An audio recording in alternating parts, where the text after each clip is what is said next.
आखिरी प्रयास। एक समय की बात है, एक राज्य में एक प्रतापी राजा राज करता था। एक दिन उसके दरबार में एक विदेशी आगंतुक आया और उसने राजा को एक सुंदर पत्थर उपहार में दिया। राजा वह पत्थर देख बहुत प्रसन्न हुआ। उसने उस पत्थर से भगवान विष्णु की प्रतिमा का निर्माण कर उसे राज्य के मंदिर में स्थापित करने का निर्णय लिया और प्रतिमा निर्माण का कार्य राज्य के महामंत्री को सौंप दिया।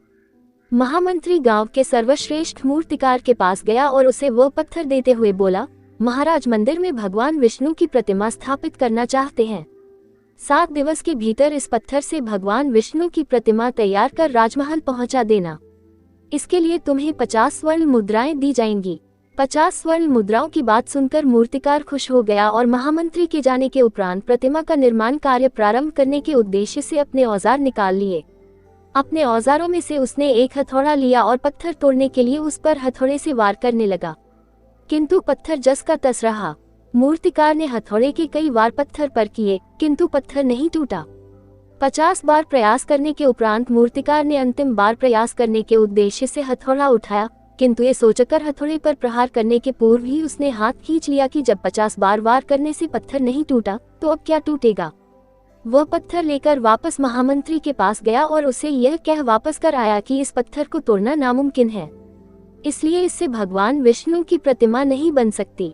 महामंत्री को राजा का आदेश हर स्थिति में पूर्ण करना था, इसलिए उसने भगवान विष्णु की प्रतिमा निर्मित करने का कार्य गांव के एक साधारण से मूर्तिकार को सौंप दिया। पत्थर लेकर मूर्तिकार ने महामंत्री के सामने ही उस पर हथौड़े से प्रहार किया और वह पत्थर एक बार में ही टूट गया। पत्थर टूटने के बाद मूर्तिकार प्रतिमा बनाने में जुट गया। इधर महामंत्री सोचने लगा कि काश पहले मूर्तिकार ने एक अंतिम प्रयास और किया होता तो सफल हो गया होता और 50 स्वर्ण मुद्राओं का हकदार बनता। सीख। मित्रों, हम भी अपने जीवन में ऐसी परिस्थितियों से दो चार होते रहते हैं। कई बार किसी कार्य को करने के पूर्व या किसी समस्या के सामने आने पर उसका निराकरण करने के पूर्व ही हमारा आत्मविश्वास डगमगा जाता है और हम प्रयास किए बिना ही हार मान लेते हैं। कई बार हम 1-2 प्रयास में असफलता मिलने पर आगे प्रयास करना छोड़ देते हैं, जबकि हो सकता है कि कुछ प्रयास और करने पर कार्य पूर्ण हो जाता या समस्या का समाधान हो जाता।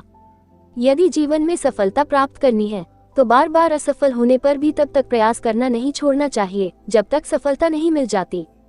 क्या पता जिस प्रयास को करने के पूर्व हम हाथ खींच ले वही हमारा अंतिम प्रयास हो और उसमें हमें कामयाबी प्राप्त हो जाए। अगर आपको मेरी स्टोरी अच्छी लगी हो प्लीज़ मेरे चैनल को सब्सक्राइब कर देना, लाइक कर देना और बेल आइकन को प्रेस कर देना। धन्यवाद।